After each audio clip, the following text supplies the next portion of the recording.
ایک جسم ہے. ایک جسم کے اندر جیسے اعضاء ہوتے ہیں، ہاتھ ہے، پیر ہے، بہت سے اعضاء ہیں، ایسے ہی جتنی برادری کے لوگ ہیں، قوم کے لوگ ہیں، سماج کے لوگ ہیں، یہ ایک جسم کی طرح ہے. جب ان میں سے کوئی عضو جو ہے درد محسوس کرتا ہے، اس کے اندر تکلیف پہنچتی ہے، کسی عضو کے اندر تکلیف ہوتی ہے، تو ایسا نہیں ہے کہ سارے اعضاء کہہ دیں پیر میں درد ہو رہا ہے، تو جانے تیرا کام جانے، میں سو رہا ہوں آرام سے. کوئی کہے گا پیر میں درد ہو رہا ہے، شدید درد ہو رہا ہے، بے چینی ہے. پورا جسم جو ہے، پوری جان، پورا جسم جو ہے پریشان ہے. جب ایک عضو کے اندر شکایت ہوتی ہے تو پورا جسم جو ہے جاگنے میں ساتھ دے رہا ہے. یعنی کہا ہم دور کھڑے دیکھا ہی کیے، ڈوبنے والا ڈوب گیا. ہم دور کھڑے دیکھا ہی کیے اور ڈوبنے والا ڈوب گیا. ساحل کو تو تم منزل سمجھے، تم لذت دریا کیا جانو. اس لیے ہماری ذمہ داری ہے کہ معاشرے کے اندر تعلق ایسا ہو کہ کہیں پر کوئی خرابی ہو. خرابیاں، نماز نہیں پڑھ رہے ہیں، یہ بھی خرابی ہے. عقائد درست نہیں ہے، یہ بھی خرابی ہے. ہم جنت میں چلے جائیں، ہمارے بھائی نہ جا پائیں، ہم اس کے لیے ہمیں کوشش کرنا ہے. حضرت مولانا عبدالہادی صاحب نے بھائی اس پچھلے میٹنگ کے اندر سورہ عصر پڑھی تھی کہ بھائی حق بات پر عمل بھی کرو، اس کے ساتھ ساتھ وتواصوا بالحق، حق بات کی فہمائش کرتے رہو، حق بات کی تاکید کرتے رہو. خود بھی نماز پڑھو، دوسروں کے بھی نمازی بنانے کی کوشش کرو. خود بھی حق پر رہو، دوسروں کو بھی حق پر چلانے کی کوشش کرو.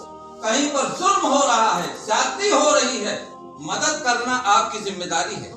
آقائے مدنی جناب رسول اللہ صلی اللہ علیہ وسلم نے ایک موقع پر فرمایا انصر اخاک ظالما او مظلوما، اپنے بھائی کی مدد کرو، چاہے زیادتی کرنے والا ہو، چاہے زیادتی ہو رہی ہو جس پر ہو. آپ بھی کہیں کہ بھائی زیادتی کرنے، جس پر زیادتی ہو رہی ہے اس کی مدد کرنا تو سب کے سمجھ میں آتا ہے، لیکن جو زیادتی کرنے والا ہے اس کی کیسے مدد کی جائے؟ تو صحابہ نے جناب رسول اللہ صلی اللہ علیہ وسلم سے سوال کیا، پوچھا کہ اے اللہ کے نبی، مظلوم کی مدد کرنا تو سمجھ میں آتا ہے، ظالم کی مدد سمجھ نہیں آتی. اللہ کے رسول صلی اللہ علیہ وسلم نے فرمایا ظالم کو ظلم سے روک دینا، یہ اس کی مدد ہے. تو میرے محترم بزرگوں، تو معاشرے اور سماج کے اندر ہاتھ پر ہاتھ دھرے بیٹھے رہنے سے کام نہیں چلے گا. ہمیں کوشش کرنی چاہیے لوگوں سے مل جل کر کے. بھئی نماز کے لیے ملاقات کیجئے، اور تمام جتنی خرابیاں ہوں، نماز کے لیے کسی کی لڑائی جھگڑا ہے اس کے صلح کرانے کے لیے، ان کے معاملات کو حل کرنے کے لیے چلیے پھریے، لوگوں سے ملیے جلیے.